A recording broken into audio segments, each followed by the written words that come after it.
A very good morning, everyone. Welcome to Study IQ English. Welcome to the Hindu newspaper class with me. I am Saumya, and like every day, we shall be looking at exam relevant articles from the Hindu newspaper, the New Delhi edition. Today, being 9th of February 2026, I have selected about 7 articles for you. All these are UPSC relevant articles. Yes, we shall begin from the editorial page. Like always, we start from the editorial, that's page number 8, and then we proceed with other important articles, total 7. And before I show you these articles in detail, here's a quick look at the QR code for our Telegram channel. It is a growing community, all because of your enthusiasm and all because of your curiosity. Yesterday, I had shared a question. Okay. And that question was about River Meghna. And it's now that I have shared the answer. That was slightly complicated question. And at the same time, I also realized that there are many borders, many news about rivers, distributaries, tributaries, mountain ranges that we should cover for the prelims. And through the telegram, I shall keep you posted about all of those. All right. If there's any doubt, I can discuss it back with everyone. So here's the QR code. And soon I am announcing a very interesting initiative through Telegram. So stay tuned for that as well. Now, here are the 7 articles. We start with the first one, that is editorial. And the article is a social issue. It says, social media ban will not save our children. Recently, there was a news about Australia and then about European Union, how these countries are now putting a prohibition, a ban on children under the age of 16. And they say that these children should not, these young teenagers should not use social media at all. And then very recently, another accident happened in India, where sadly in Uttar Pradesh, in a place called Ghaziabad, 3 young girls, all those were from the same family, they were siblings, and they committed suicide. Okay, so they were found dead, and all these are being related to social media misuse, and that's a very shocking news. In the light of that news, this article is examining, is it logical to create a social media ban on young adults? If yes, will it be able to save our children, or not really? In India, it is not easy to create this kind of a blanket ban. Let's examine this article for the UPSC exam in detail. But let me tell you, there are many more interesting articles today. You and I keep discussing about so many border disputes. Today, I shall take you to the Horn of Africa. We are looking at Eritrea versus Ethiopia. Very interesting. We are looking at India-Malaysia. We are looking at Myanmar, so lots of global travel today. And as I start with the first article, let me first quickly welcome my dear aspirants on board.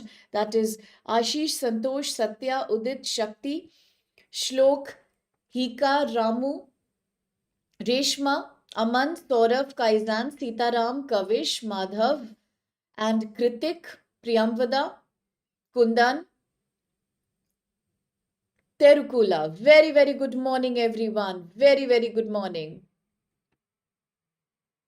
Okay. That's so sweet of you, Terukula. All right. Good morning, Shubham. Good morning, Sumit. Good morning, everyone here. All right. Wonderful.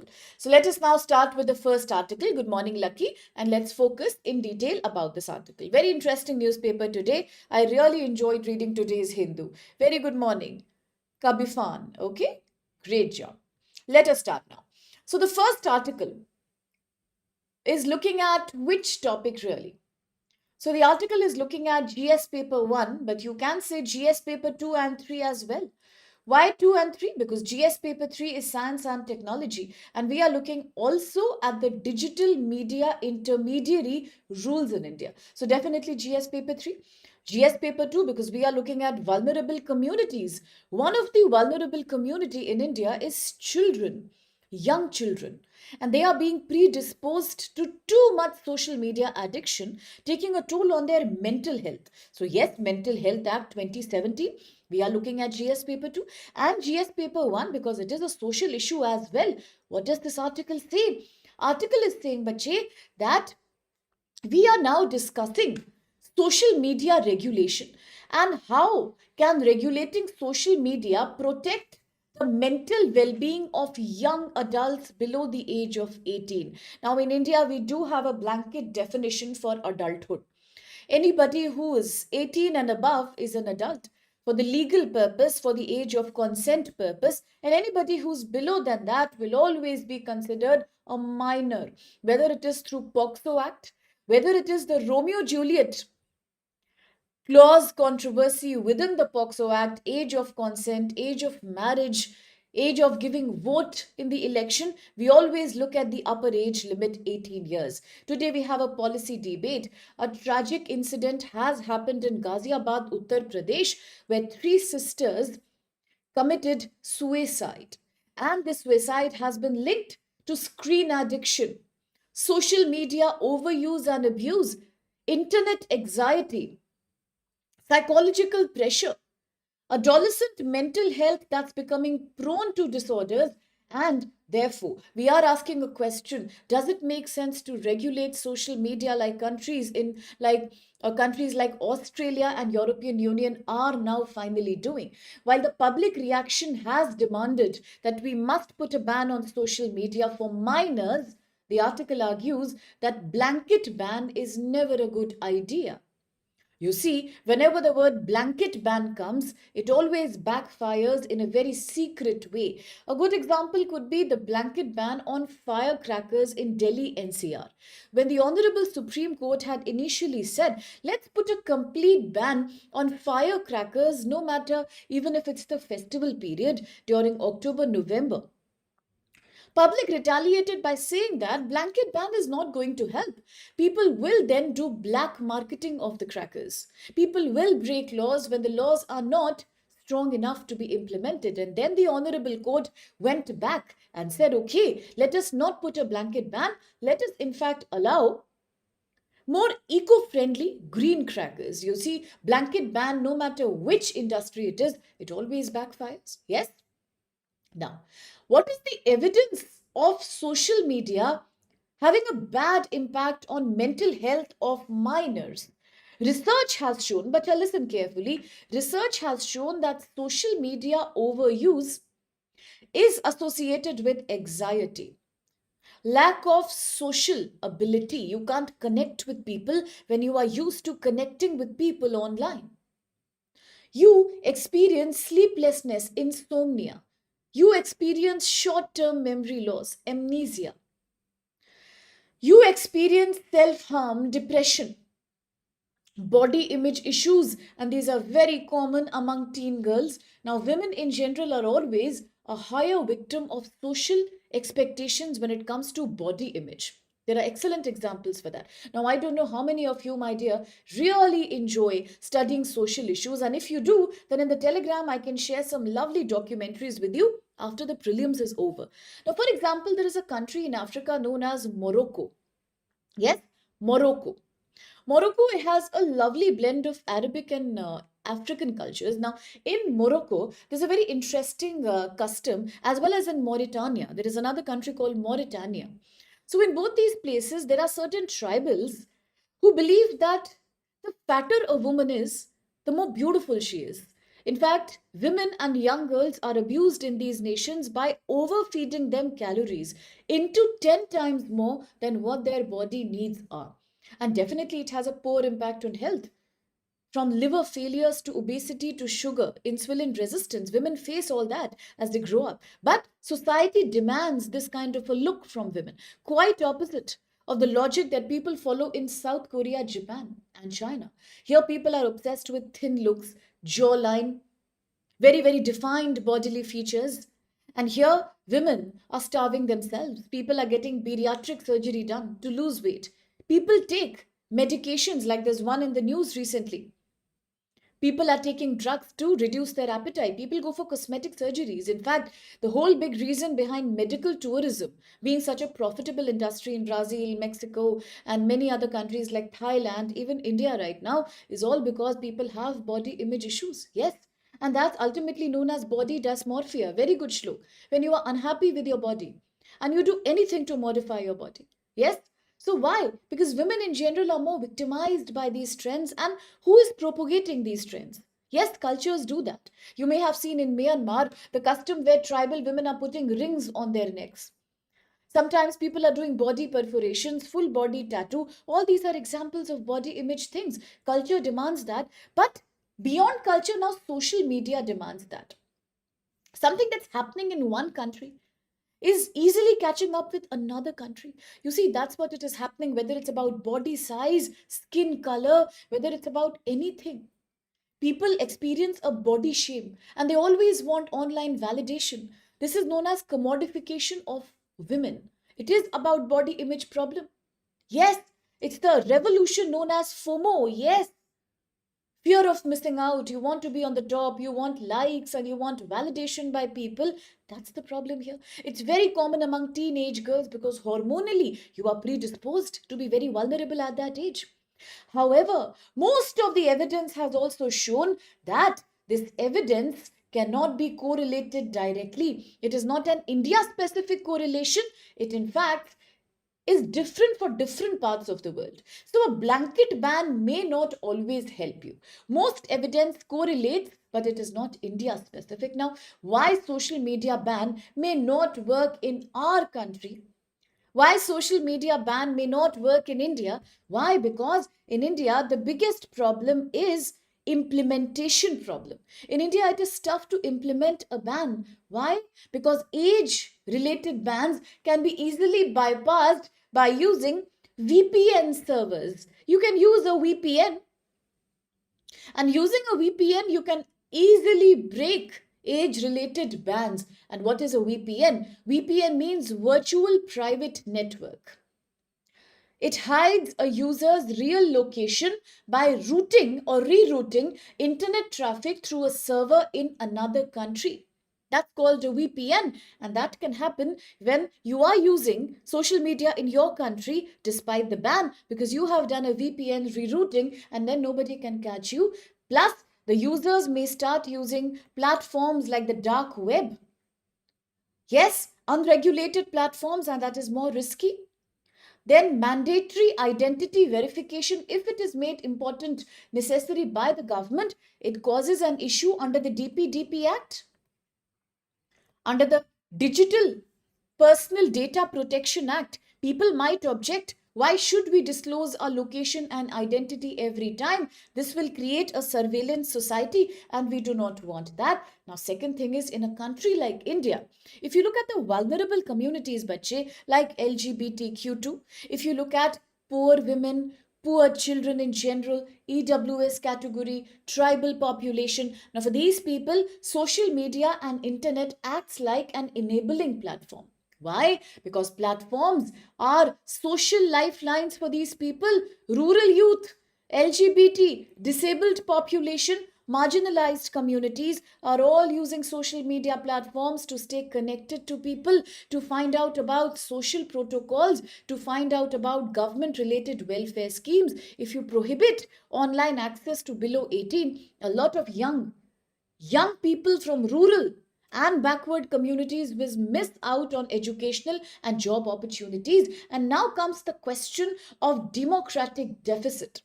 What is that? A deficit is something that is less, and democratic means open to everyone, representative. In India, policies are often made without consulting the young people. Young people are never the stakeholders in the policies that are meant for their own welfare. They are the main stakeholders, but nobody talks to them. This is known as democratic deficit. Plus, there is a risk of gender equality as well. India already has a digital gender gap. Now, I'm extremely appalled to say that India has a digital gender gap. It is a reality in our country right now, rather in our society right now. If you look at the internet usage among women, then you will see that women are using about 33% internet. And when you look at men, men use 57% internet. So that means there is a massive digital gender gap. And absolutely, as you're saying, Article 21 is right to life. And right to life also means every right to have access to online platforms. Absolutely, Santosh. Correct. Very good morning, Vikash, Irappa, my dear Eric. Absolutely. And when you are saying you cannot track people's identity openly, otherwise you will create a mass surveillance society, indeed it has to do with right to privacy. Now, right to privacy is also under right to life. 27 Puttaswamy verdict.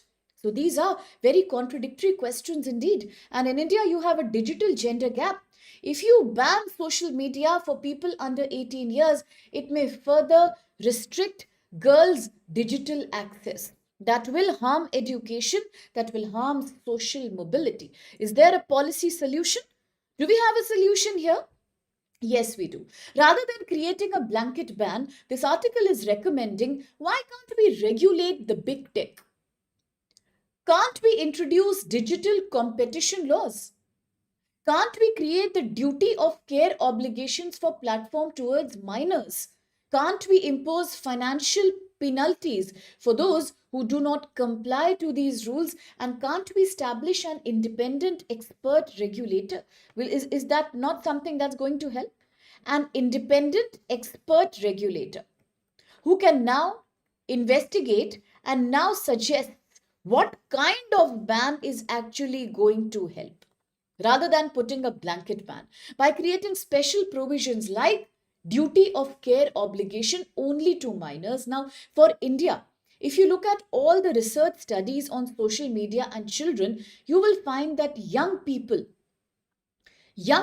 must be included when it comes to policy making regarding use of internet, improving the implementation of the DPDP Act 2023, Digital Personal Data Protection Act. Yes, we must include children, we must include minors and take their opinion. Now there's a big concern that is emerging in internet, and that is AI and child safety. This is a massive concern. AI and child safety. AI is artificial intelligence, synthetically created images, videos, thumbnails, data content.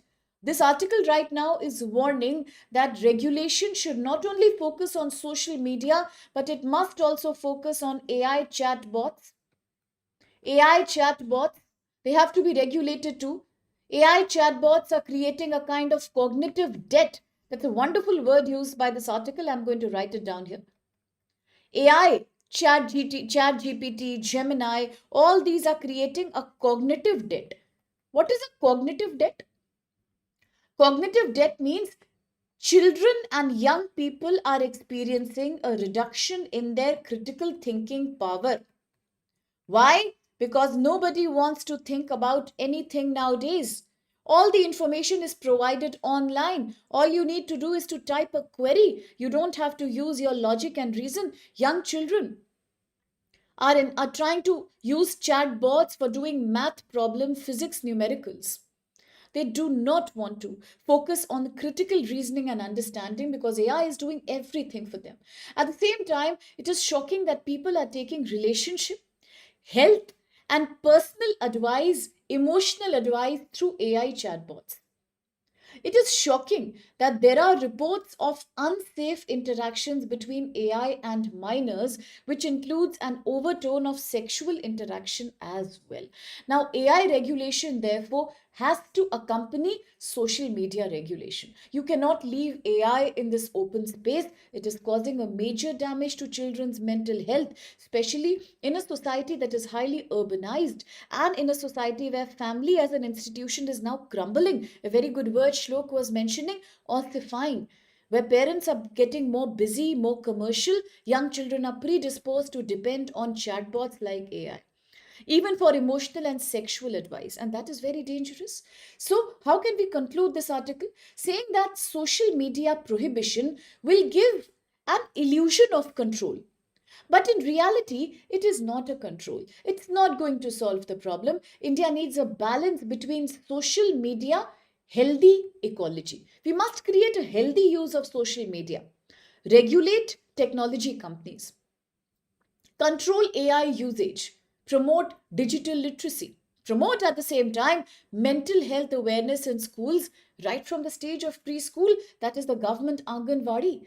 Youth participation in policy making is very crucial, and this is all that this article says. But there is something I want to remind you as well.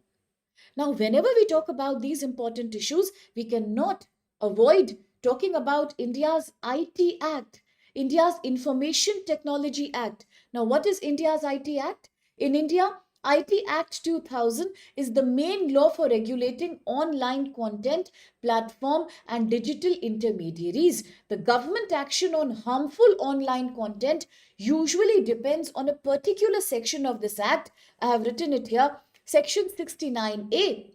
What is that all about? Section 69A gives the power to the government to block online content or platforms. Very important. And then you have the intermediary rules under the IT Act, which require social media platforms to remove immediately all the harmful content and follow due diligence. And from here, I must remind you of something we have spoken about long back, and that is Section 79 of the IT Act. Some of my old students who have been with me since the beginning, here comes Vikash's comment, must remember, and the new ones should know as well, Bache, that in the same IT Act, I have told you about Section 69A that gives government the power to block unhealthy and dangerous content. Yes.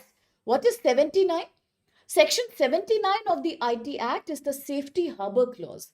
Safe Harbor Clause. What do you mean by safe harbor? Just like a ship is safe in the harbor, here also under the IT Act, if a social media platform is ready to understand that I have posted a bad content, I have posted a dangerous content, and I am ready to now remove that content immediately upon receiving a notice from the government, then I am safe.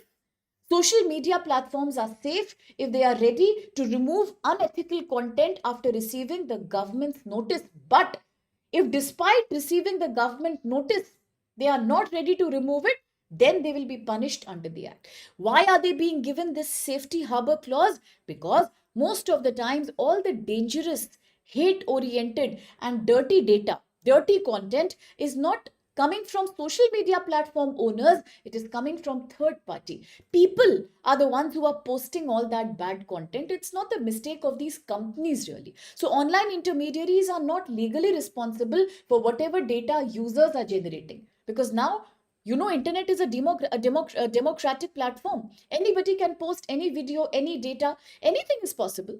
Anything is possible. So therefore, digital intermediaries will be protected from user generated bad data as long as they follow government regulation. This is the safety harbor clause. So in the prelims, if you get a question tomorrow, never get confused about IT Act 2000. 71 is the safety harbor. 69A gives the government the power to control bad content that is being posted on these platforms. So that's it about this article. Let's quickly follow it up with a question now. Consider the following statements regarding regulation of social media use by minors. One, evidence from global research establishes a strong causal relation. What is a causal relation, Bache? It's a cause-effect relationship. Cause and effect relationship between social media use and adolescent mental illness across all regions, all countries of the world. Second, mandatory age verification mechanism for social media platforms may raise concerns related to privacy and surveillance. And three, a blanket ban on social media for minors may disproportionately affect girls in societies with existing digital gender gaps. Which of these statements are valid? Now, before you answer the question, kindly do focus on every word from these statements. If you are impulsive in answering, then you must say that, yeah, all these statements are valid. But then, only if you are reading the statements carefully, then while finishing this article, I had mentioned one thing. In fact, I started this article from one line. I very clearly said that, Bacha, remember, research has shown that heavy social media use is associated with anxiety, depression, self harm, and body image issues, especially among teenage girls. But most of this evidence is correlational, but it is not India specific. I said something very clearly. It is not India specific. So, policy must be cautious and evidence based. Uh-huh. I'm not trying to confuse. What a bad image I have developed, honestly. While I was reading the article, I said evidence has shown there is a correlation between social media use and mental health problems. But it is not. It is not the same for all the countries in the world. The evidence is not India specific. So the policy must be cautious and evidence based. It is very different for every country. Say in some countries it is possible that social media and adolescent mental illness is on the very high. In some countries it's not like that. So now what to do? What to do? Now no more changes. That's what Ashish says, Shlok says. Now we can't change.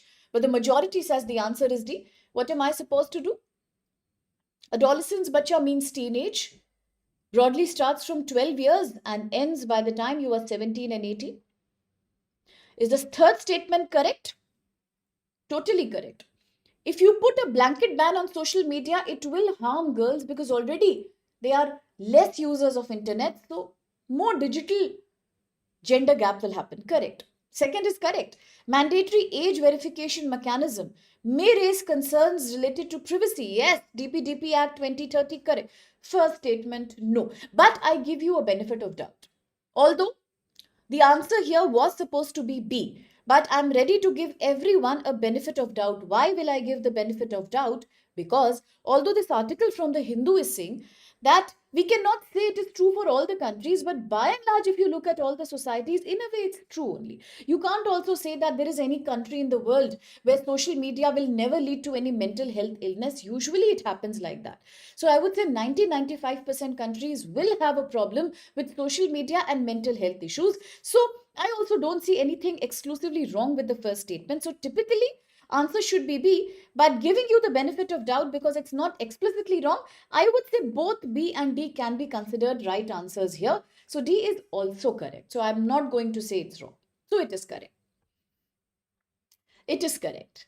So behind all those funny and humoristic things that we are mentioning, prelims and confidence and the way I keep confusing my students, the reality is we can presume that the first is also valid, making D as the right answer. It can be considered correct, although the article doesn't exactly agree. But overall, it is correct. Okay, well done. I wouldn't clap this time, but I will say well done. Okay, second article, let's proceed. This may have a tougher question now. I'm trying to improve the quality of questions day by day. Okay, I'll make it very tough by March. Then we'll have more fun with these questions. Okay, quickly, let's proceed. But by the way, still well answered, everyone. I'm not taking all the names right now, but by and large, everybody has answered really well. In the UPSC context, D is correct. In the context of this article from Hindu, B should be correct. Good question. Second one, Myanmar. Now let's travel to Myanmar. Enough of social media, but let's go to South Asia now. Myanmar's military scripted polls, India's strategic buy. Now this is a very informative article today. The most important article from the newspaper. Let's understand about India-Myanmar border. Let's understand about India-Myanmar controversy. Let's understand about the Kukichin area. Let's understand about what's happening in Myanmar. I will also ask a very, very shocking question after this article. One is here, one I will personally ask you. Let's see who knows, who doesn't know. Terikula has already reminded us, Operation 1027, very good. That happened between the Janta, the dictatorship rule of Myanmar versus the Three Brother Alliance. Very good. Quickly the article, bache. International Relations GS Paper 2. Focus. 5 years after the 2021 military coup happened in Myanmar. We know in 2021, the military junta of Myanmar, Tatmadaw. Don't get confused if you hear this word. Tatmadaw. That's the name for it. Myanmari junta. It's a dictatorship rule in Myanmar. Now, this junta had done a political coup, and in 21, the junta came to the power, and it had imprisoned all the pro-democracy leaders in Myanmar. 5 years after this episode, in December 2025 to now, January 2026, Myanmar finally had an election. But who conducted the election? Elections were also done by the junta. The junta was trying to create an image of normalcy. Now, when you try to create an image of something, it is known as semblance. It is not complete reality. It is just like an illusion. It's an image. So the Janta was trying to create a semblance of normalcy, but everybody knew it is a rigged election. It is not a normal election because this election was done by military-backed party, Union Solidarity and Development Party, USDP. Naturally, naturally, election was done by the Janta. So who won the election? Election was won by party that is supported by Janta, the USDP party. It won the election. But these elections are not legitimate. These are not legitimate. Because you all understand, my dear students, you all understand the difference between power and authority, don't you? There is a power element in this election. It is done by Janta, but there is no authority in this election. There is no law here. It is absolute anarchy. What is anarchy? Lawlessness. Another very good word for anarchy, anomy. Terukula would know, he's a sociology student. Anarchy, anomy. Yes? Elections are purely anarchic here. So why are these elections anarchic and why are they not authority based? Why are they not authority based? Is it advertisements are coming? Why like that? Why advertisements are coming in between? I'm not getting any revenue from anywhere. Why are advertisements coming? Maybe you could refresh it a little bit. That's very disturbing. I understand, Bache. Let's see, Ramu. Maybe we can just re-log in tomorrow or maybe after the class. That should help. It's very annoying. I understand. Very annoying. Okay. Coming back. Yes. So why are these elections illegitimate? Anomy means anarchy, lawlessness. Lawlessness. For those who understand Hindi, arajakta. Yes? Okay. Let's come back. Why are the elections not legitimate? Focus, bacha. See, voting started happening in only 235 out of 330 constituencies. Now, this is very shocking. These elections are not legitimate because voting is happening only in 265 towns out of total 330. Most of the towns are not even participating in the voting, and most of the towns which had the voting, these 265, are all urban areas. Many opposition parties have been dissolved, including the main one, NLD, National League for Democracy. It stands dissolved by the Janta. That's the main democracy party. Voter turnout is only 55%. Very less. Leaders like the Nobel Prize winner Aung San Suu Kyi, she's still in jail. Can you imagine? Most of her life she has spent in jail. And today in the newspaper, there is another mention of another lady. Another lady, Miss Nargis Mohammadi.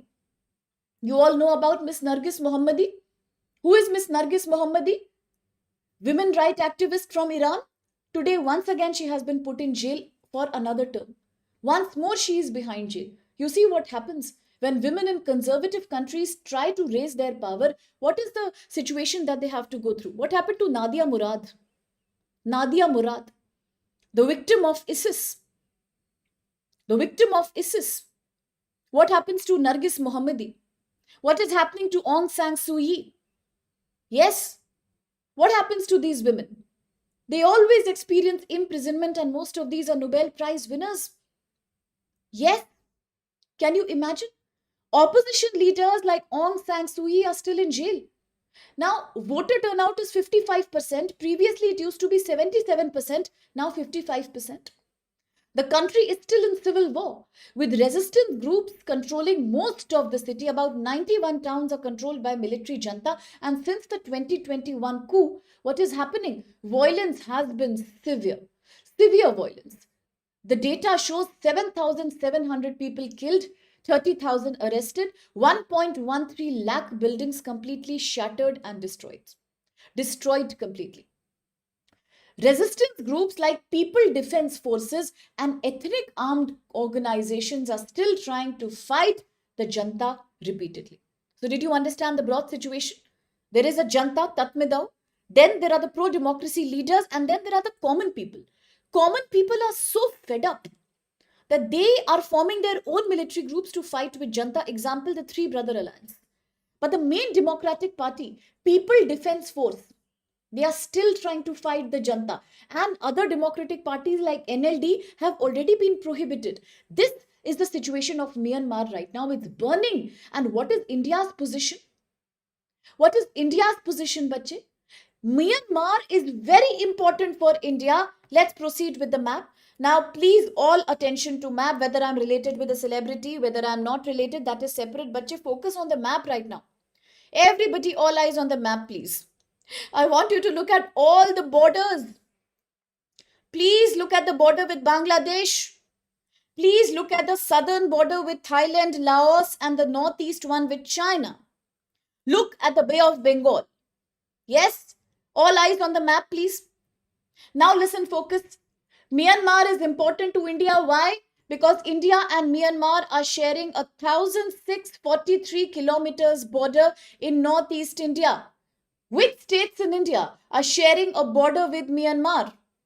Which states in India are sharing a border with Myanmar? I have asked this question repeatedly. I want you to answer it again. Yes, Vikash, Madhav, Shlok, Ramu. Good, Shakti, Iba. Which states in India are sharing a border with Myanmar? Quickly, I want an answer. 1,643 kilometers border. Myanmar is central to India's Act East policy. Multiple times we have discussed in India in 1991 under Prime Minister Narasimha Rao regime, India adopted Look East policy, but in 2014, India has now adopted the Act East policy. Act East policy. Very good. States that share a border with Myanmar across this 1,643 kilometers border with Myanmar are, which are these states? These happen to be Arunachal, Nagaland, Manipur, Mizoram. Very good. Very, very good. If these are the 4 states, then the total border is 1,643. Now, Ramu, Terukula, Vikash, it will be super kind, Sitaram, if you can make a quick mnemonic on that and let others also learn that mnemonic. Can we have a mnemonic like we have for the 6 scheduled states, AMTM states? Can we have a mnemonic for India, Myanmar border states? The map is right here. Can we please create a mnemonic? If yes, then do please help us by sharing that mnemonic. And I would like everybody to learn this by heart. Questions can come. Now, across this 1,643 kilometers border, well done, Reshma. Well done, Santosh. Yes, Chaitanya. Remember that mnemonic. Now, across these border, India has a connectivity with Southeast Asia.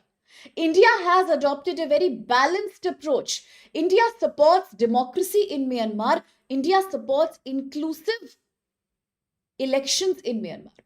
India continues its limited engagement with Myanmari military. Last year in 2025, India experienced a shock when Indian Navy requested Myanmari Junta that allow us to visit and survey the Coco Islands, because Coco Islands in the Andaman Sea are very, very near to India's own island called Landfall Island, which is located in Andaman and Nicobar. India told Junta of Myanmar, let me examine this island for my own safety. Junta said no. Junta said, don't worry, there is no Chinese presence here. You're safe. But in reality, China has an infrastructure in Coco Island owned by Myanmar. That's when India realized nothing is safe in this area, but still India continues to maintain a very, very diplomatic relation with military junta. India avoids any official endorsement of these bad, poor elections, and India maintains humanitarian assistance. For example, Operation Brahma. Nobody should forget. Let me write here. Operation Brahma. What was Operation Brahma? Operation Brahma happened in 2025 when India sent support to Myanmar after the deadly earthquake in this area. India also clarified that visiting Myanmar during election is not safe, but still India sent some representatives out of personal obligation to a northeastern neighbor. Now, what are the implications of safety and security for India? Okay, let's focus. What are the implications of lack of safety for India here? Please understand. The question is of 1,643 kilometers border. Listen carefully. Now, today I'm going to explain something very special. I'm going to talk about the Kuki Chin area. So, please focus, everyone. Please, I want all attention right now. Why is the border a dangerous problem? Listen carefully. Instability in Myanmar has caused refugee inflow into Mizoram and Manipur. Refugee crisis has taken place in Mizoram and Manipur. Around 90,000 displaced Myanmari people are in India right now. There is a lack of national refugee policy in India, and that creates a problem. How do we deal with all these refugees? This Janta regime has also impacted India's connectivity corridors with Myanmar. One, the Kaladan multimodal transport project, and second, India Myanmar Thailand trilateral highway.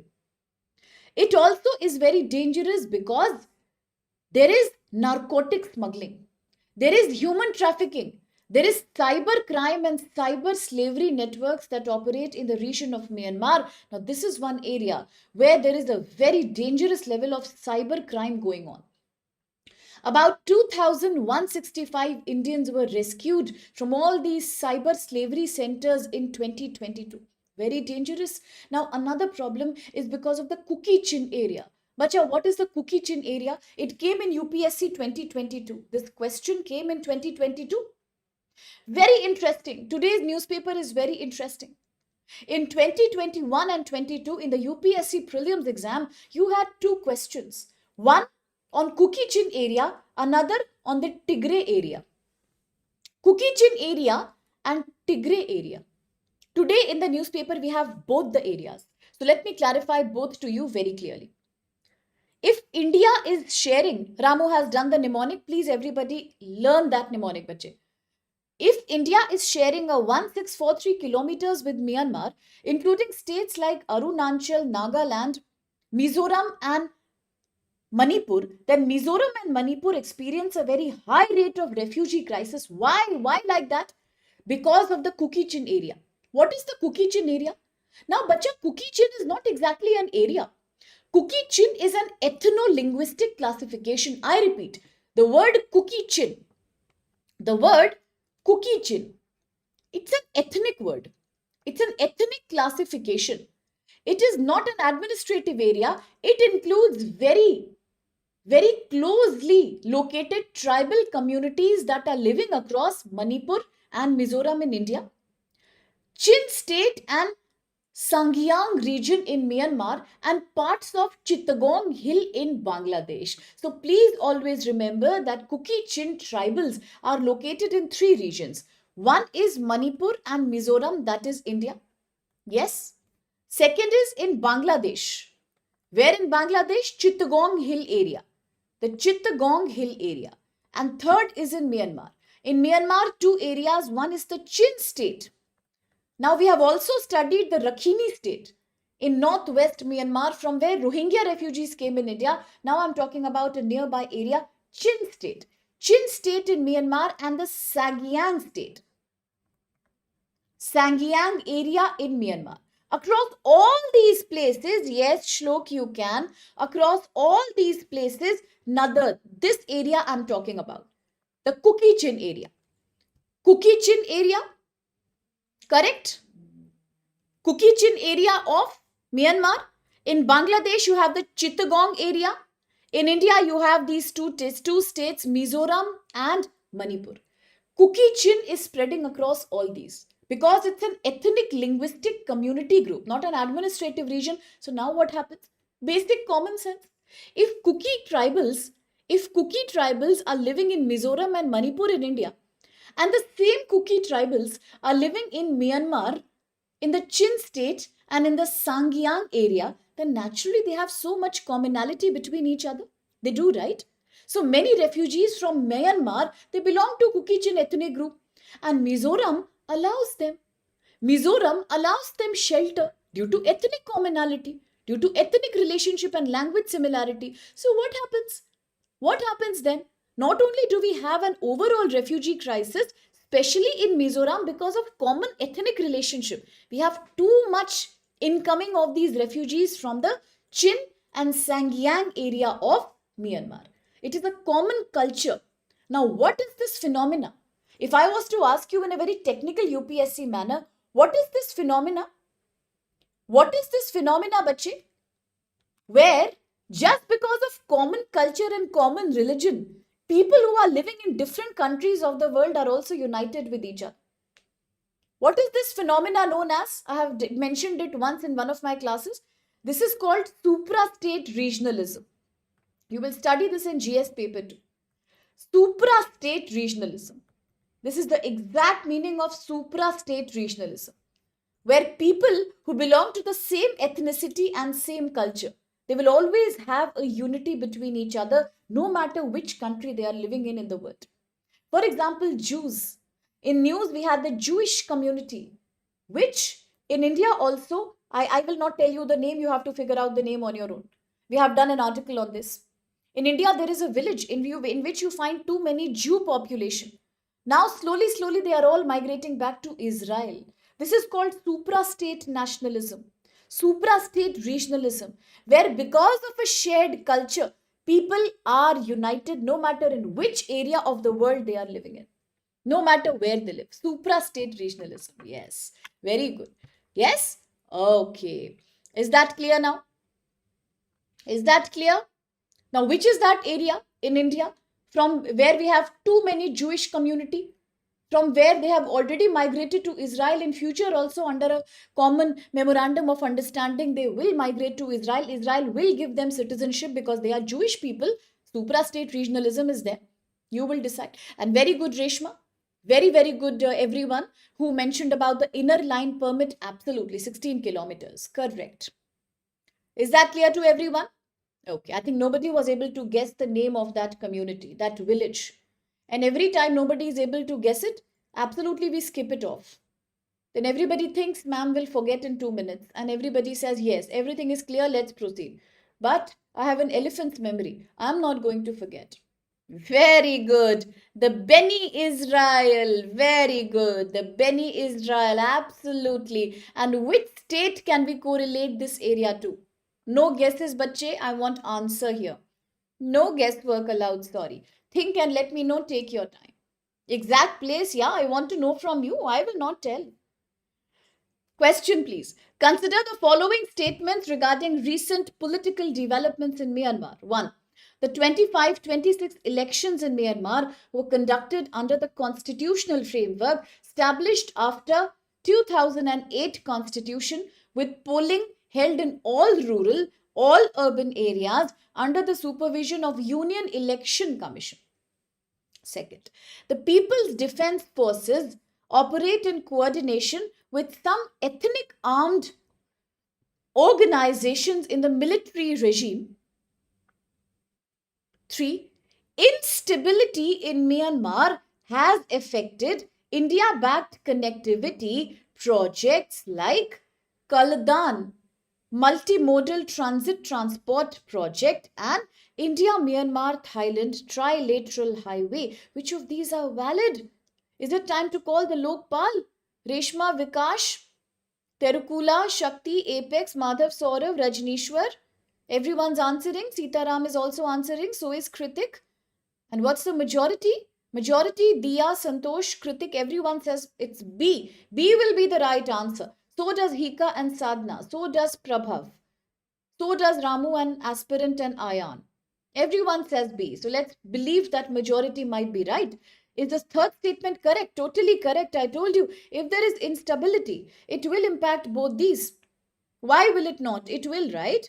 Second, what are the People Defense Forces? These are a major pro-democracy party, but don't they operate with other ethnic armed groups? Yes, they are doing it because they have no choice. It's correct. First is correct. Absolutely no. Elections were totally sham. They were a fake and rigged election. There was no such election commission. That's why 55% voter turnout.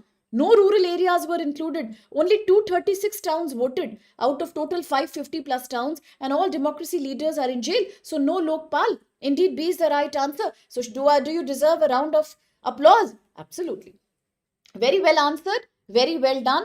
Now never forget the Cookie Chin area and don't forget the ethnic communities. And Ramu has suggested a mnemonic to us. So I want everybody to remember on their fingertips. Which states share a border about 1643 kilometers with Myanmar? Yes. Very, very good. The Beni Israel community concentrated in the Raigad and the Mumbai area in Maharashtra. Now, that's wonderful. Very, very, very good. What about the Tigray area? We have to wait a little bit. That article is coming now. Well done. No Lokpal. Very good. Do remember that. Don't forget that. Okay? Excellent. Now let's proceed with the next article. This is a text page article. You remember your own synonyms, acronyms and mnemonics. And I'm thinking in the Telegram also we'll have a nice Zoom session one day where we'll talk about only the mnemonics. Only the mnemonics. That's also a good way of learning, right?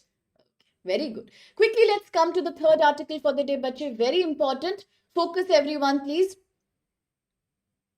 What is the main idea of this article right here? This article is saying that Lok Sabha, in the lower house of the people, in Indian Parliament, Lok Sabha is not just about majority. In Lok Sabha, the majority is not just about a party crossing 272 seats. It is not about that. Majority doesn't mean that a party can get more than 272 seats. Majority also should mean which regions in the country are being represented in these 272 seats. So therefore, regional representation and regional balanced representation in Lok Sabha is equally important to promote the real federalism and representation in Indian democracy, because the regional composition of majority, it must affect, and it always affects representation, governance priority, federal balance in India. So what is the key argument made by this article? Let's quickly understand. Now please listen carefully, bacha. This article is once again in a very secret and in a very indirect way talking about how predominant and how relevant are the northern and western Indian states when it comes to determining the nature of Lok Sabha membership. So typically it is the north and the west states in India that contribute majority members to Lok Sabha. A very good example is, yes, UP, because normally the bigger states like UP, Rajasthan, MP, not only do they have a higher geographical area, they also have a much higher population. Typically these are also the states that have quite high amount of fertility rate. That means they have many more people. When you have more population, more density of population, more geographical area, you will definitely have a higher representation in Lok Sabha. So this article is arguing that the Hindi heartland, including North and West India, has often contributed more seats to ruling majorities, whereas the South, the East, and the Northeast are often underrepresented in government benches, even when they have a significant population and significant seat in the parliament. What happens now? This leads to national decisions being taken without strong representation from affected areas. And that is not the nature of Indian democracy that we had ever envisaged. Beautifully said. Talking about Lok Sabha, we are looking at Article 79 of the Constitution. Talking about Parliament, we are looking at Article 80 as well. We are looking at both Raj Sabha and Lok Sabha. But Lok Sabha means a platform for representation of people. It is the house of people, and therefore it is at the confluence of India's democracy. Everyone who is giving a vote under the right to franchise will have to send their representatives to Lok Sabha. But what is happening?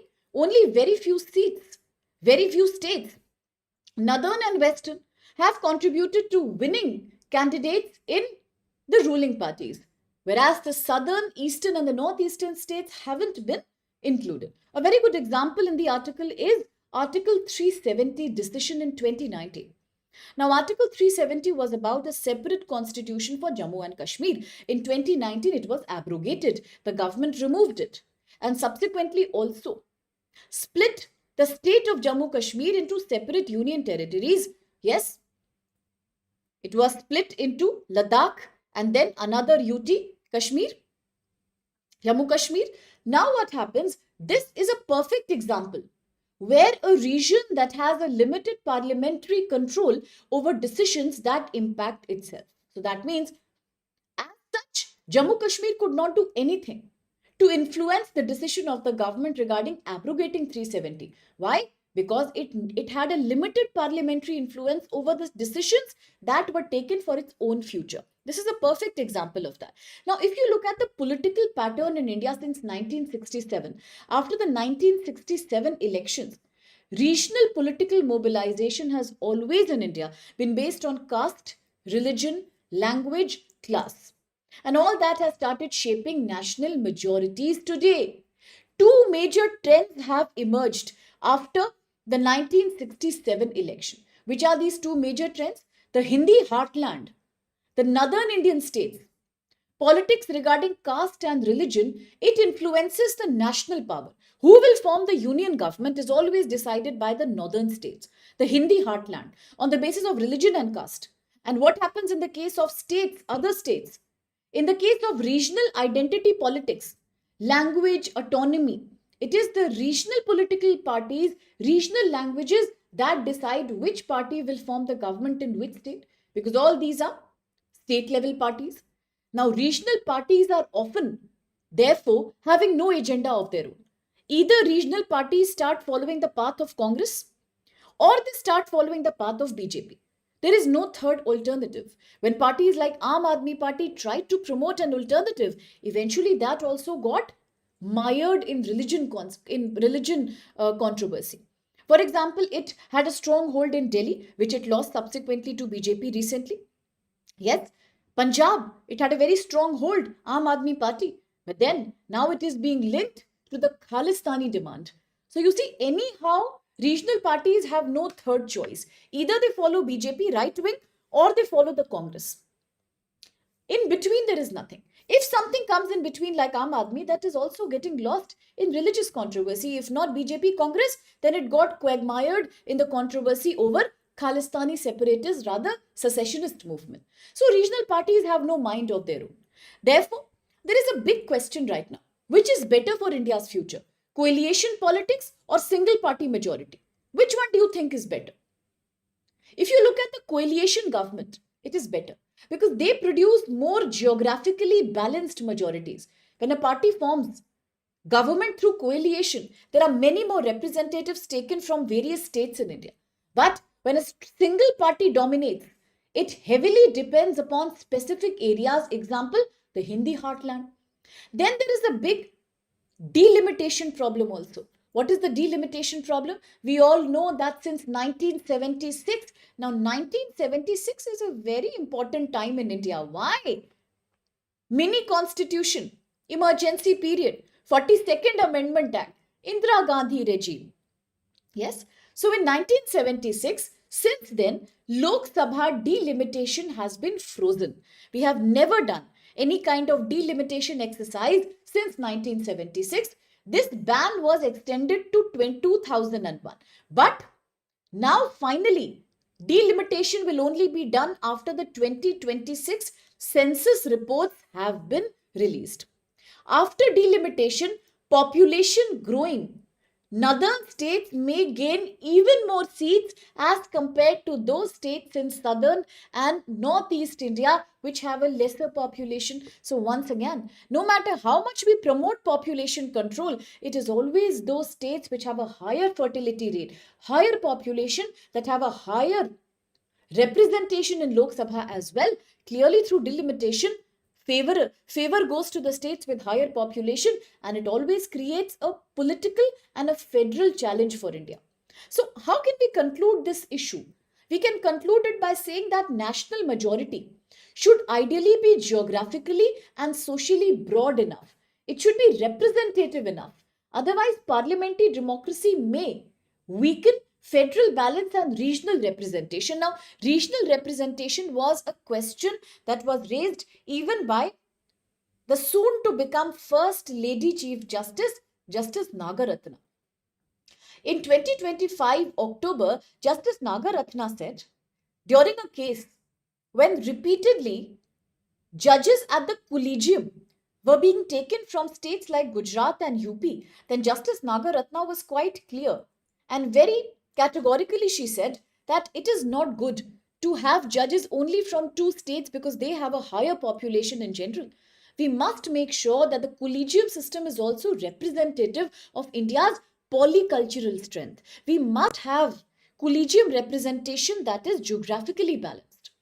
Similar thing is coming here. Same undertone is being repeated here, that for Lok Sabha majority, we should not only allow few states to predominate, we must make sure regional and geographical representation is equally important.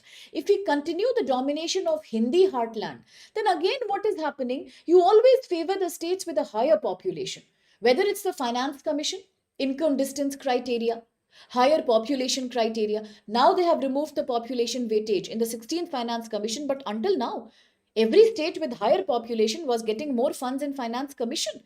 So, what is wrong in southern states feeling insecure about it? That we control our population, we contribute higher to the GDP, and then we suffer also. Neither are we getting enough financial allocation under Finance Commission, nor do we get collegium representation at Supreme Court. Today, not also we are not getting Lok Sabha representation because delimitation will not give us enough representation. We have a lesser population. So, absolutely, Shakti. The question is, are we providing proportional representation? On a balanced way, we are not. And that's what this article is trying to say. This is a major political and federal challenge. States which keep growing population will have a higher say in Lok Sabha. But that's not a valid thing to do. That's totally invalid. Okay? Well done and well said, Shakti. All the articles you mentioned are totally relevant to this article here. Can we quickly do a question now? Consider the following statements regarding Lok Sabha majority, regional representation and delimitation. 1. A party or a coalition securing absolute majority in Lok Sabha necessarily reflects proportionate regional representation across all parts of the country. Second, coalition government in India have generally produced Lok Sabha majorities with wider regional spread compared to single party majorities. 3. A freeze on delimitation in Lok Sabha, first introduced in 1970s, has now been extended until 2026 census. Which of these are correct? Easy question. Think about it. Okay. Reshma and Shlok are answering.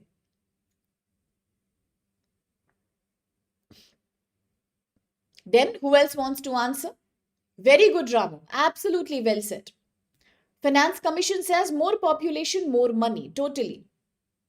Okay, Saurav is talking about China.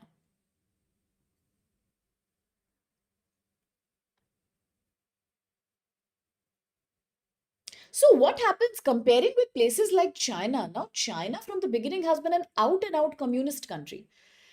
In such societies which are overtly communist like Russia, like China, like for that matter when it started in North Korea as well, eventually they slip into autocracy. You see, because they don't allow any opposition. They don't allow any criticism. If you remember, there was a very famous case in Russia. There was a man, an opposition leader by the name of Alex Nikolai, something like that. If I'm wrong, then correct me. Alexei Nicholas, like that. I'm confused about the real name. It was Alex Nicholas, something like that. Now, he was a very famous leader who used to criticize Mr. Putin quite openly. And what happened to him? We all know. He died. Yes. Now, if you look at Saudi Arabia, if you remember the Khashoggi murder case, what a terrible murder case that was. If you look at China, every time anybody is trying to retaliate against the government, speak a word against the government, it's hidden. Nobody ever bothers to actually understand the kind of stratification in China. Now, China is a very unequal society, by the way. All the fancy pictures that we see about economic development, all of them are hiding another reality. There's an underbelly also. For all the urbanization and modernization and all the rids in China, behind all these tall buildings, you have people whose land was taken away for urbanization. When population control was implemented, it was ruthlessly done. Today, the government says everybody should have more children because fertility is declining. Again, that's a ruthless policy. During COVID, what kind of health justice does people actually get? They got nothing. China is a complete surveillance society. Look what happens to Uyghur Muslim population there. It's ruthless. So in such countries, there is no value of opposition, even in Russia or China. Plus, media never reports the reality. Never. In name, they are democracies. Elections do happen. But every time, have you seen anybody apart from President Putin winning the election? Or in China, will you ever see anybody taking the place of Mr. Xi unless there is an emergency or an accident that happens? Never.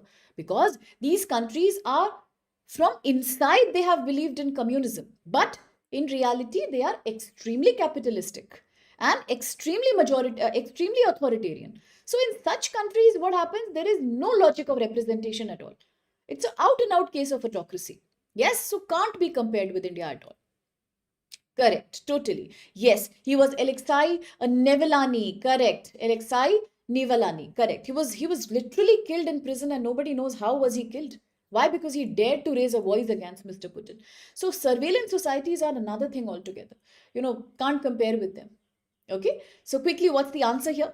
There is some split verdict I can see. Time to call the Lokpal? No. Everyone says A is the right answer. 2 and 3 are correct. Totally right. Then I must give you a huge round of applause. Is third correct? Absolutely. Second correct? Totally. First one? Correct. Is it correct? Totally wrong. Any party or coalition that gets absolute majority in Lok Sabha, is it a guarantee? It will represent proportional representation? No, there is no guarantee. In fact, that's why we are saying, some student was saying, but ma'am, coalition is unstable. It is very unstable. Look at what happened in India right from the time of 1970s. In fact, 1971 onwards, there was for a very long period no such party which was able to maintain majority for a long time. After Miss Indira Gandhi's fall, there were three prime ministers produced by the same party in quick succession. Coalition politics is very fragile, but at least it is representative. Single party majority doesn't even give representation to most of the states. That's what this article says. So, first is not valid. A is the right answer. Well answered, everyone. Correct. And that will continue to happen. There is no such constitution. Correct. They have constitution. At least we have constitution in the name of communism. That is a complete autocracy. Total autocracy. Yeah. No kind of split verdict. A big round of applause. Well, now starts the more fascinating period. So from now to 11 a.m., let's do the most exciting coverage of the news. It's very, very enjoyable. From now, very enjoyable. Let's travel and let's explore what is happening around the world. Let's go to this article from GS paper 2, International Relations. We all know recently India signed a free trade agreement. Mother of all the free trade agreement with first European Union. Then another free trade agreement is now going to be signed with the Gulf Cooperation Council. Now again we are talking about another upcoming free trade agreement finally with United States of America. But this article is looking at another country from Europe. This is Greece with its capital Athens. And yes, India and Greece are now trying to create more defense strong domain. So both of them are trying to improve their bilateral defense relationship. Now looking at this, India and Greece are saying, as the defense ministers of both these countries have met, they are saying let's expand defense cooperation. Let's do bilateral export, import, technology sharing, manufacturing in the defense sector. Greece says India is a strategic defense partner for entire Europe. India says partnership with Greece is going to once again boost India's ties with European Union totally. And the defense cooperation between both the countries has only been increasing over the years. Two important milestones in this relationship. One, 2026. India-Greece Joint Service Staff Talk. The first institutional military dialogue between both the countries, don't forget. Second, first bilateral naval exercise. First bilateral naval exercise between India and Greece. The word is used here for Greece, Hellenic Navy. What is Hellenic Navy? Greece Navy. So first exercise, bilateral exercise will happen between India and the Greek Navy. India and the Greek Navy. It will soon happen in the Mediterranean Sea. All these show greater collaboration and great development. So what should we do? We must first look at the map of Greece, and then I'm going to tell you something interesting about. I'm going to raise a very interesting question now. Yes. Can everybody please have a look at the map before I shoot my question? May I shoot a very interesting question? Okay, let me do that. First, let's have a look at the map. Where is Greece? Look at the Mediterranean Sea. Yes. You can see other neighboring countries, Bulgaria, Albania, Macedonia. Yes, Romania. Why was Romania in the news? Romania was in the news because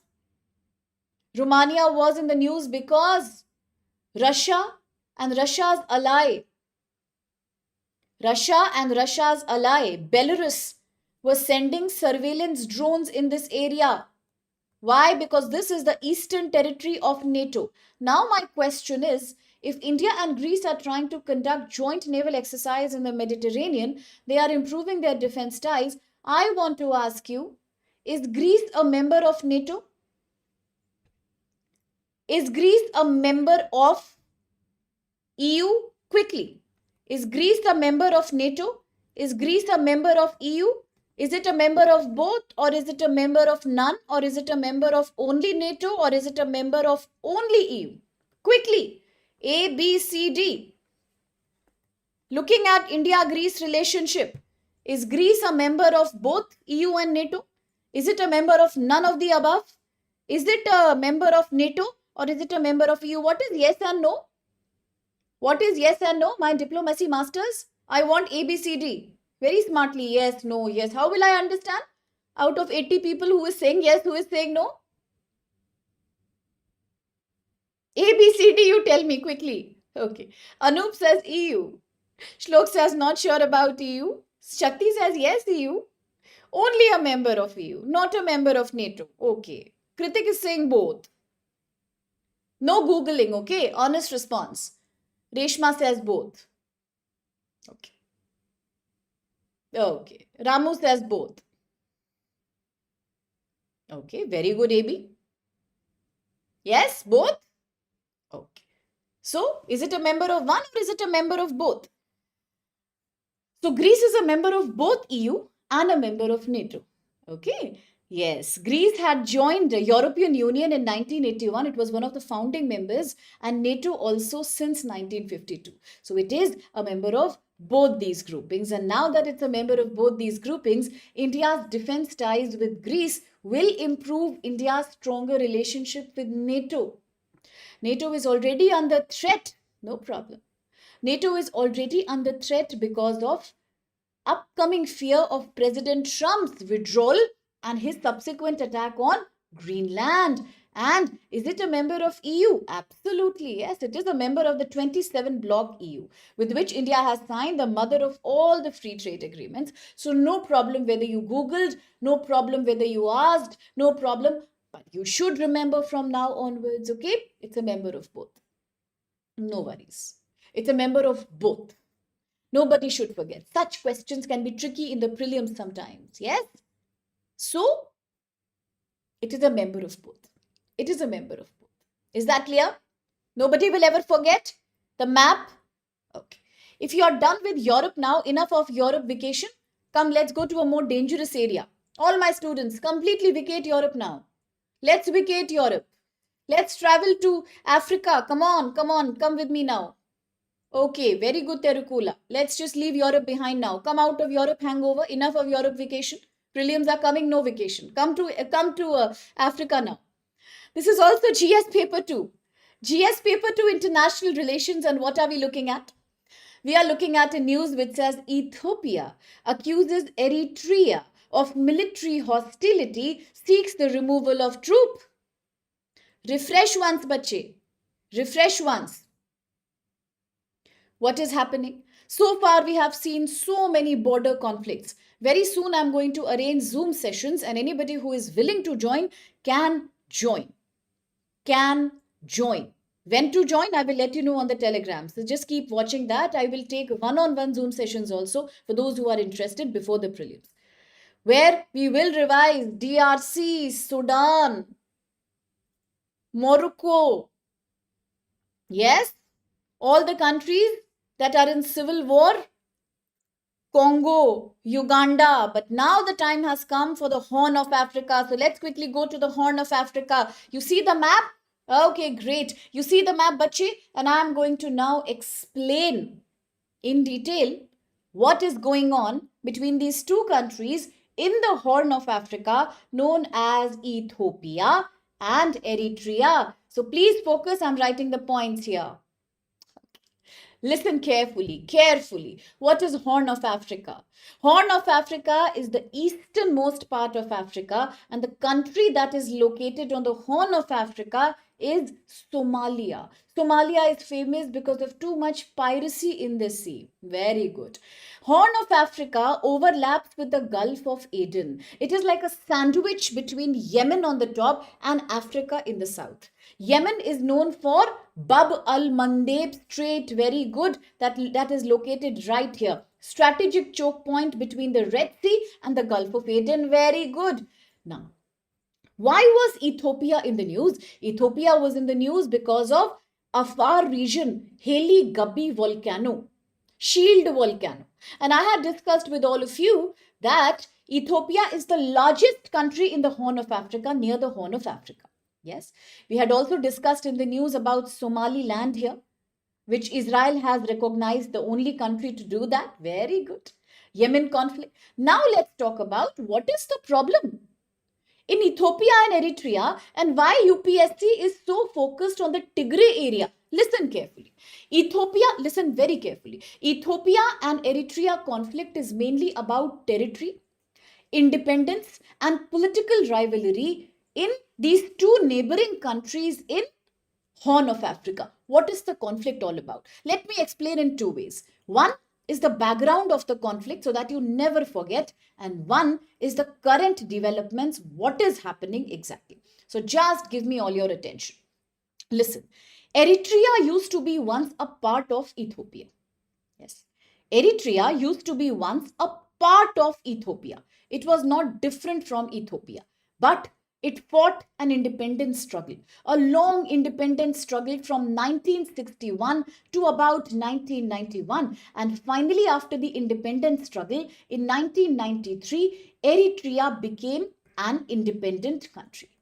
It became an independent country in 1993. But tensions did not get over. It was in 1998, yes, 1998 to 2000, that a border war erupted between both the countries. I repeat, a border war happened. And exactly which city did the border war happen in? So the border war happened in a particular town called Badme. Badme. In Hindi, you can say it as Badme.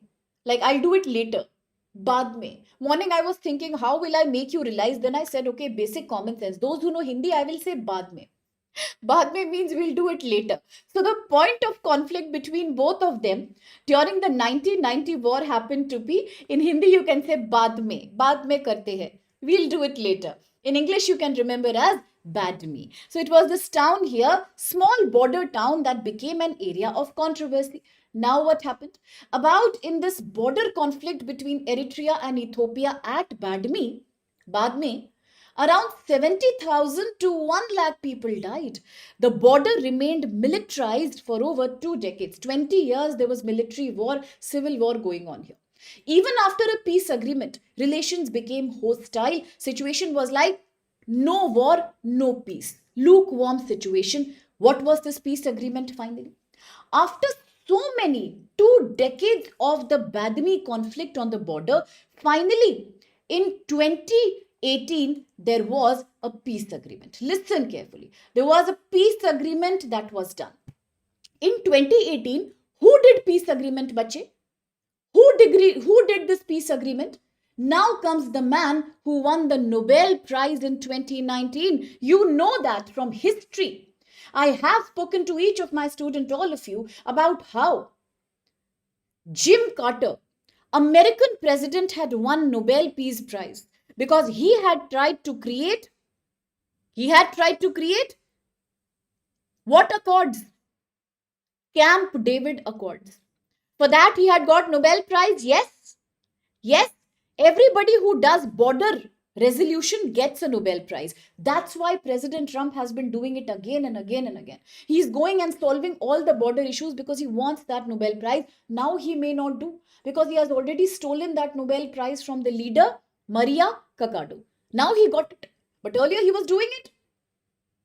The Cold Peace Treaty. What? Cold Peace Treaty, Camp David Accord, if you remember, Egypt. He got Nobel Prize, no? Now come back here. What happened in the case of Ethiopia-Eritrea? 2 decades of border violence over Badmi. Finally, in 2018, a man who was the Prime Minister of Ethiopia. Who is this guy? Prime Minister of Ethiopia. What is his name? Abiy Ahmed. Abiy Ahmed. Abiy Ahmed was the one who created a peace deal in 2018 between both these countries, Ethiopia, Eritrea. Because of this, diplomatic relations got normal. Border reopened between them. And for that, Abiy Ahmed became the winner of Nobel Prize in 2019. Nobel Prize 2019. He got it. Okay. Now what happened? So far is the background. What is the current controversy? Let's focus. 2020, as the world was grappling with COVID, a controversy occurred in an area called Tigray area. Now, where is Tigray area? Look in the map. Everybody, please have a look at the map. The dark green color is Ethiopia. The very top region here. Here, you can see Asmara. Badmi is right here. Badmi is the border conflict area. I just told you about border conflict. Badmi is right here. Okay.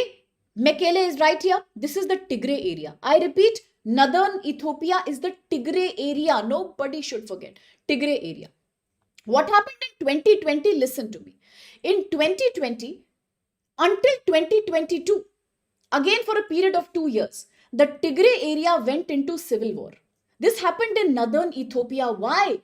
Because there was a war between the main government of Ethiopia, the federal government, and another group of people who are the rebels here. Rebels. Who are these rebels? These are rebels who want separate area for themselves. It happens in every country. In Yemen, it is done by STC, Southern Transition Council.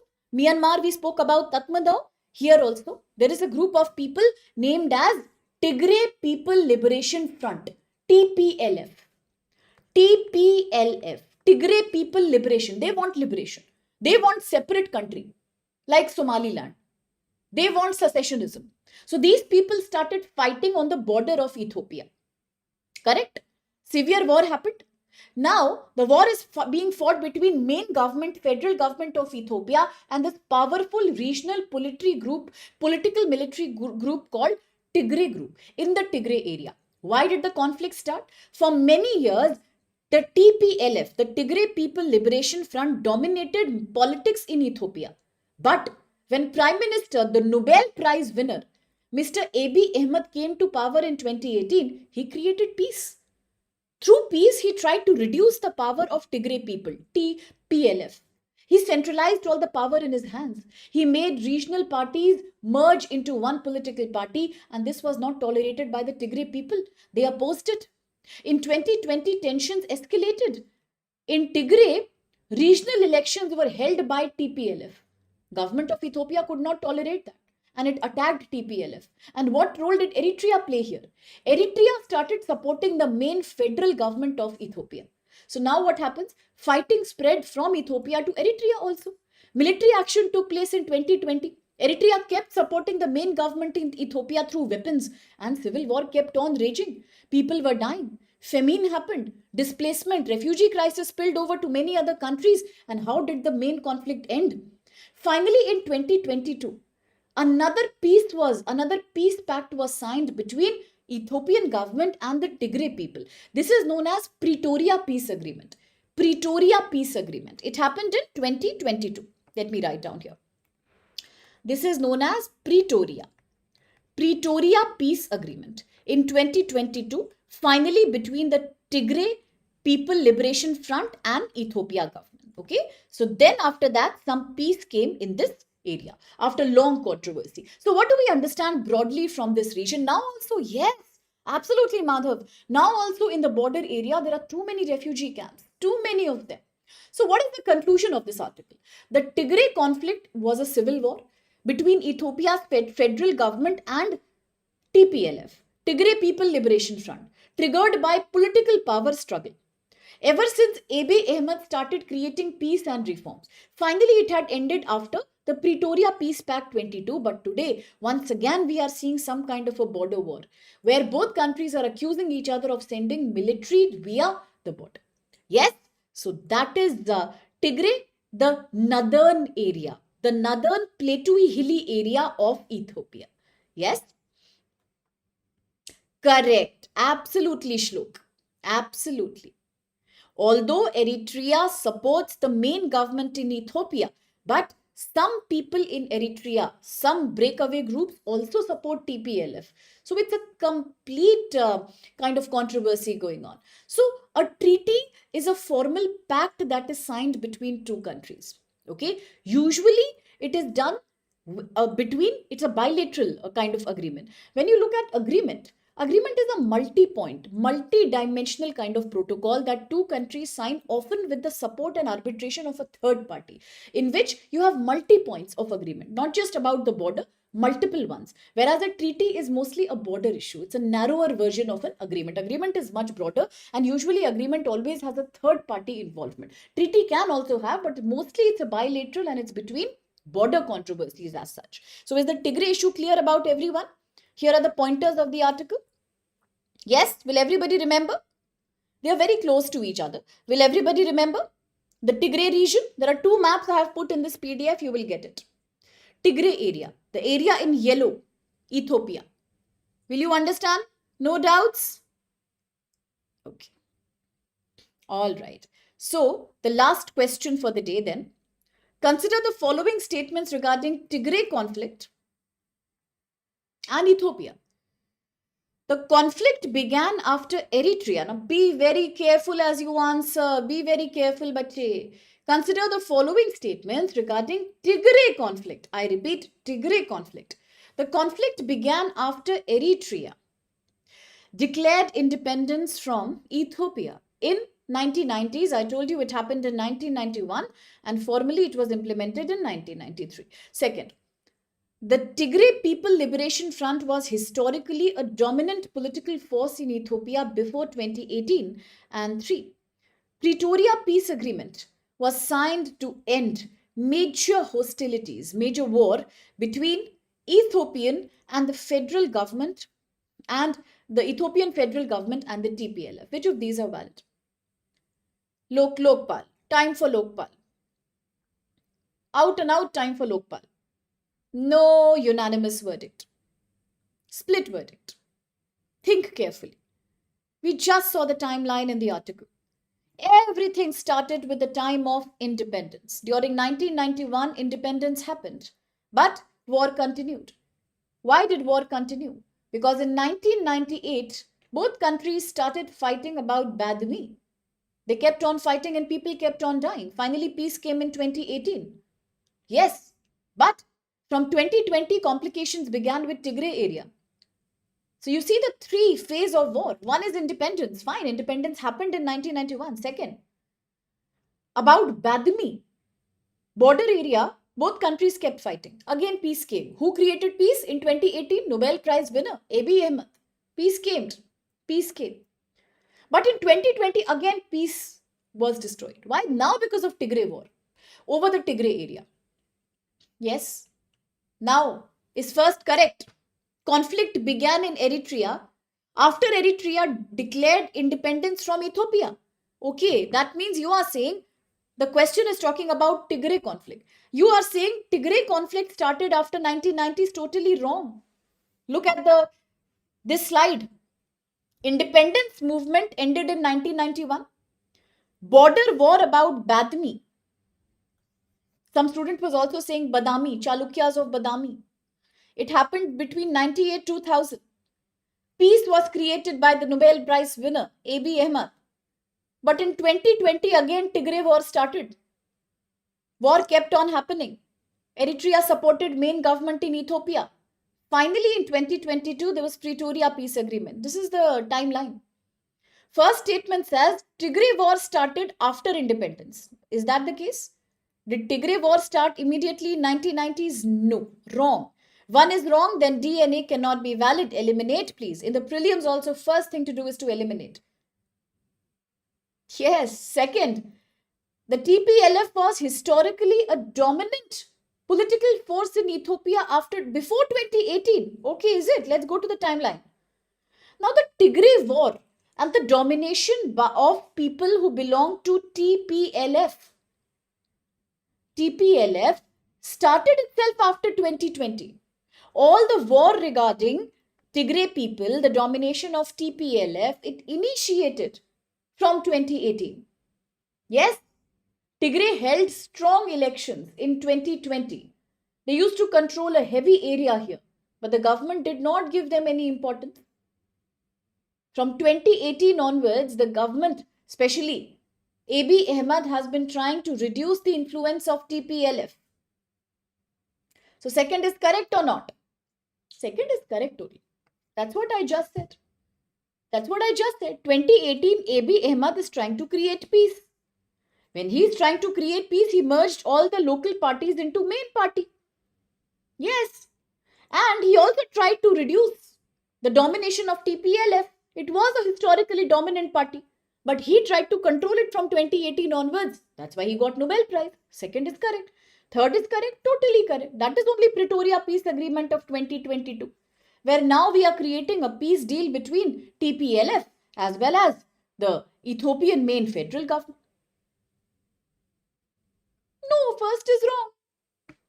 C is the right answer. Well done for those who said C. Right answer. Why should first be wrong? 100% it is wrong. TPLF was a dominating party. Tigray Liberation was a dominating force before 2018 also. Ahmed Abiy came and controlled its power. That's why in 2019 he got Nobel Prize. He merged all the parties into one, created a strong government, did reforms, created peace. But this peace also got devastated in 2020 when the Tigray movement once again revived very strong. Yes. Okay. And if you are worried about what are you worried about? It's clear only. Any more doubts? Any more doubts? Should be clear by now. Even if there are doubts, we'll clear it later. Tigray was a separatist group. Yes, but, very good question, Shlok. But. It is a secessionist party, but it has always tried to maintain its dominance in that area. Why? Because before Abiy Ahmed came, it was a multi-party kind of politics that was going on. There was hardly any peace. Eritrea became independent, but still controversy kept on happening. Who is powerful? Who has the power? All that struggle that happens in a country. Always civil war used to happen. It was when he came that he tried to integrate all the smaller parties into one big party, the federal government. And that's when he also tried to control the important domination done by TPLF people. Yes. Slowly, he became a very powerful man. 2019, he got Nobel Prize also. But from 2019 onwards, too much revival happened of this Tigray controversy. And now it's a question exactly what does Eritrea want? Mainly Eritrea supports peace in Ethiopia. But then at the same time, there is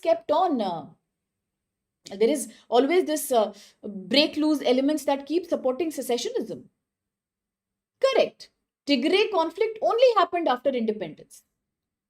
Tigray conflict started after independence. Independence is 1991. Tigray started around 2018. It revived in 2020. Is that clear now? Yes, Shlok Terukula, is it clear? Well done. One of the last articles, but you again have to travel. Now from Africa, let me take you to Southeast Asia. Southeast Asia, no problem. Southeast Asia. I'll clarify that once again, Shlok, if it's an issue. No problem. Okay, first let's travel to Malaysia. Why was Malaysia in the news in 2025? Because in Kuala Lumpur, Malaysia, we had the ASEAN Summit, Association of Southeast Asian Nations. Malaysia was in the news because I have told you about the Malacca Strait. Did I not tell you about the Malacca Strait? I did. Where is Malacca Strait?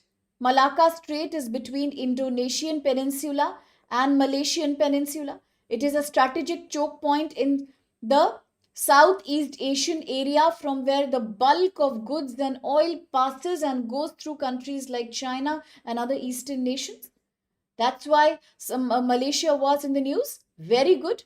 Strategic location in Indo-Pacific, and India also has now said, I want to monitor and patrol Strait of Malacca because that gives me a good strong hold in the entire Indo-Pacific area. After all, it's also about India's Sagar Mala policy. Mahasagar policy. So now let's look at what is happening. Very good, Santosh. Talking about ASEAN, talking about the new member Timor-Leste, East Timor. Very good. From ASEAN, we must also remember about the RCEP. I recently asked a question on Telegram. You all answered also. Yes. Yes, Gayatri. Now let's focus on what is going on, bache. Let's look at the map and let me explain you. Details are on the PDF, nothing to worry. Here is the map of Malaysia. This orange color area, 1 and 2, divided in between is Malaysia. Yes? Look at the nearby countries, Singapore, the tiny little dot here in circle. Look at the South China Sea, making Malaysia vulnerable to Chinese expansion. Look at Brunei. Look at Indonesia here. No wonder we have the Strait of Malacca here. Now let's quickly talk about Look East happened in 1991. Act East happened in 2014. Very good. India withdrew from RCEP in 2019. Well done, everyone. Now let's see what's going on. But India and Malaysia are expanding their strategic partnership now, especially in areas like trade, defense, technology, and cooperation in Indo-Pacific. Both are victims of Chinese expansion in Indo-Pacific area. Both are willing coordinators of Strait of Malacca. And right now, Indian Prime Minister Mr. Modi, he is in Malaysia. He has gone there for a tour, and both the countries have signed 11 agreements. Both the countries have hence signed 11 agreements to deepen cooperation with each other. What are the key areas of cooperation between them? Trade and investment, defense and maritime security, semiconductor advanced manufacturing. Malaysia has some critical rare earth materials too. AI and digital technology, counter terrorism and intelligence sharing, health, energy, and food security. They also decided to promote trade by using their local currencies, de-dollarization. Indian rupee and Malaysian ringgit will be used for bilateral trade, trying to surpass the use of dollar. Yes, to make the trade more real-time, smoother and effective. Now, both have also decided to review ASEAN-India trade agreement. And how do you write a short form for ASEAN-India trade agreement? You might find a word in the news called AITIJ. ATIGA. What is ATIGA? ATIGA means India-ASEAN Trade Agreement. Both have decided to open a new Indian consulate in Malaysia. That is deepening diplomatic relation. What's the strategic importance? Now listen carefully, very carefully. Now both countries are supporting peace and stability in the Indian Ocean, in the Indo-Pacific Ocean.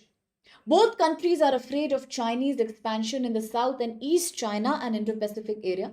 Malaysia supports India's permanent membership in United Nations Security Council right now, which is dominated by the P5 members who have the veto power. But Malaysia supports India's permanent seat at UNSC. Then, leaders of both the countries are saying we have a zero tolerance of any terrorism, especially cross-border one. And India highlighted importance of ASEAN in entire Indo-Pacific area. Now this is a reminder of not just India's Mahasagar, not just India's Sagar, but also India's Act East policy from 2014 onwards. Strategic relations with Malaysia may also provide great bilateral trade in seafood sector. Again, that's a great promise for India. Indian Ocean Rim Association, IORA, very good. Now, I want to ask you a question that is not mentioned in this article at all. I agree, it's not in this article directly, but I also cannot let you go so easily. Prelims are coming. I have a question for all of you. My question is, Bacha, can you tell me the name of any two such global, rather regional cooperation groupings, regional forums, of which both India and Malaysia are members together? Can anybody tell me two such regional groups in which India and Malaysia both are members? Quickly, can you tell me? Quickly, without Googling. Think. Can we think a little bit extra? Critical thinking? Or are we falling under cognitive debt of Chat GPT? First article, cognitive debt. No, we can't think. No, we can think, right? Which are these two forums in which, why is everybody not answering? Is Googling going on? Which two groupings are India and Malaysia members of together? Which two groupings? Quickly, no Googling, please. No chat GPT business here. Quickly, quickly, which are these two, three groupings? I thought I'll put it as a telegram question, but most people then do not answer so easily. So this is a good platform for me to force you to answer. In telegram, I can't force. Yes, common groupings, quickly. What is going on? What is this curfew all about? After 1975 emergency, first time I have seen this curfew in my class. No idea. Okay, no problem. BRICS, okay. That's so sweet of you, Gayatri. Okay. All right, very good. Some students are saying ASEAN. Very good. IORA, very good. Any other one? Any other one? Okay. Very smart. Very smart. Those who said United Nations, full marks from my side.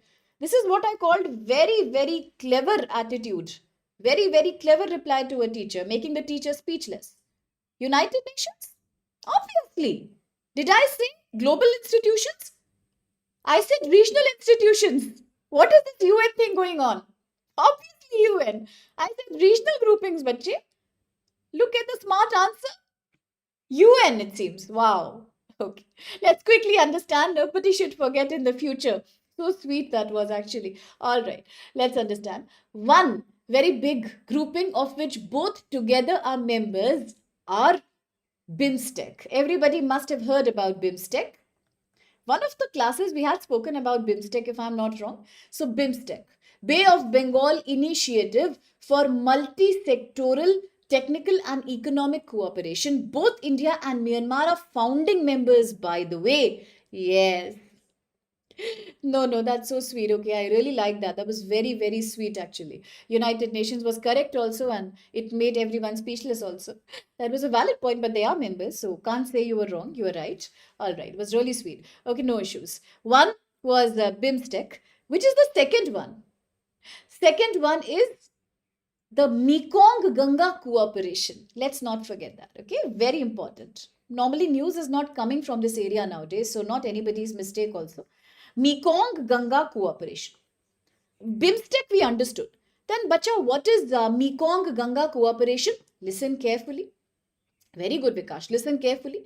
The Mekong Ganga cooperation is an intergovernmental organization. Intergovernment. It links India with 5 South Asian countries. Which are these? Thailand, Myanmar, Cambodia, Laos, Vietnam. When was it made? Mekong Ganga. 2000. What does it do? It promotes culture, economic, and social collaboration among all these countries connected by Ganga River. Connected by Ganga River. Connected by Ganga River. Yes, connected by Ganga River. Now, a very interesting question. ASEAN. What about ASEAN then?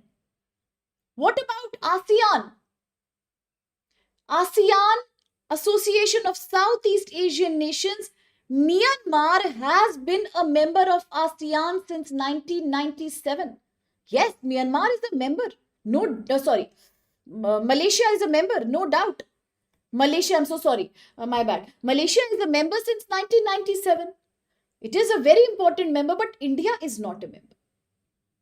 India is not a member. So next time, let us be very categorically clear about it that India is not a member. Where should I write this? India, not a member. India, not a member. India is not a member of ASEAN.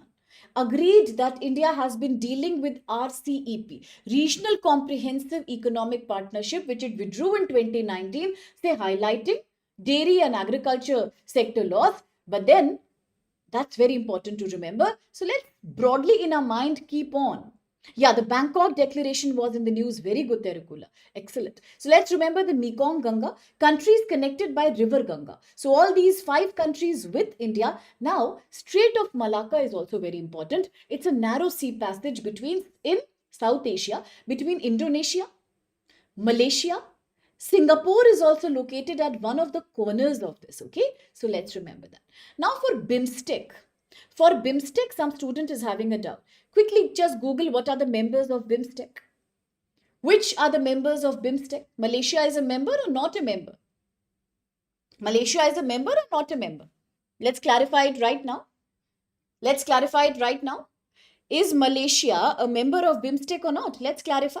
Mekong Ganga we know and we will always remember. None of my students will forget. In 2000, Mekong Ganga was done. Mekong Ganga connects India with 5 other countries of Asia which share Ganga river. I told you the names. Everybody should remember Mekong Ganga. ASEAN, Malaysia a member, India not a member. Categorically don't forget. Don't forget. What about BIMSTEC? There is a confusion with one of my students. I want clarity on that confusion. Is Myanmar a member of BIMSTEC or not? Yes or no? Myanmar is a member. What about Malaysia? Malaysia is a member of Ganga Mekong. That is. What about Malaysia?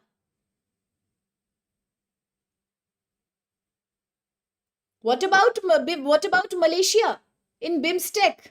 Yes. Answer please. Is it or is it not? Myanmar is a member. What about Malaysia? What about Malaysia? Malaysia is a member of Ganga Mekong. Done. Is Malaysia a member of BIMSTEC? Yes or no? Think about it. Let's clarify this. If not today, then tomorrow. Otherwise, we'll keep getting confused forever. Only one question I'm asking. Forget about Myanmar now. Myanmar is gone with Janta. Let's look at Malaysia. We have just studied Malaysia. We all know Malaysia, India share a common membership in Ganga Mekong. None of my students will forget. We know in ASEAN, Malaysia is a member, India is not. What about BIMSTEC? Yes, that's the confusion all about. BIMSTEC, Bay of Bengal Sectoral Initiative. Myanmar is a member, I know that. What about Malaysia? What about Malaysia? Malaysia is not a member. So we give a huge round of applause to Reshma for flagging that to us. A huge round of applause for being so observant in the class. That was very well done. So when you talk about India is a member of not ASEAN, but both Ganga Mekong and BIMSTEC. Myanmar, yes, BIMSTEC. Malaysia, not BIMSTEC. Only Ganga Mekong and ASEAN. So let's be very clear about it, okay? And very well done. And let us also, I'll put a post on Telegram also, respective membership so that it's clear to us. Ramu, Reshma, very good. God bless everyone. Almost we are done. One last look at the science page article. I'll summarize in exactly 2 minutes. GS paper 3. Now the union budget of 2026 and 7 has although increased too much funding for space, science and technology, which is a great step. And the Department of Space has got rupees 13,406 crore rupees also in that regard to help deep space and infrastructure. But there is a problem.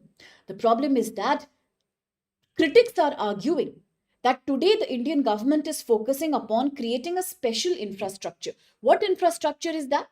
Very good, Terukula. What infrastructure is that? 30-meter national large optical infrared telescope. That is what we are trying to create, an advanced astronomical telescope in India, which will help us in studying stars, galaxies, and remote objects in the universe. Second, we are creating a national large solar telescope in Ladakh. Third, we are creating a Cosmos 2 planetarium in Amravati. Now, again, if I can ask a question, it will take too much time. Amravati, capital of Andhra Pradesh. When was it made the capital of Andhra Pradesh? When Andhra Pradesh was bifurcated from Telangana in 2014. So Hyderabad is the capital of Telangana.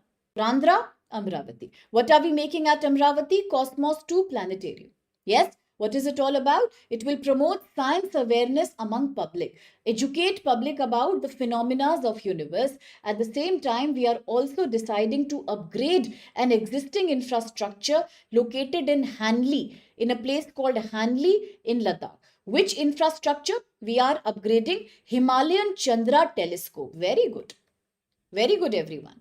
Himalayan Chandra telescope. We are now going to upgrade this. But because I have spoken about Hanli, I would also want to remind my students that in India, India's only dark sky observatory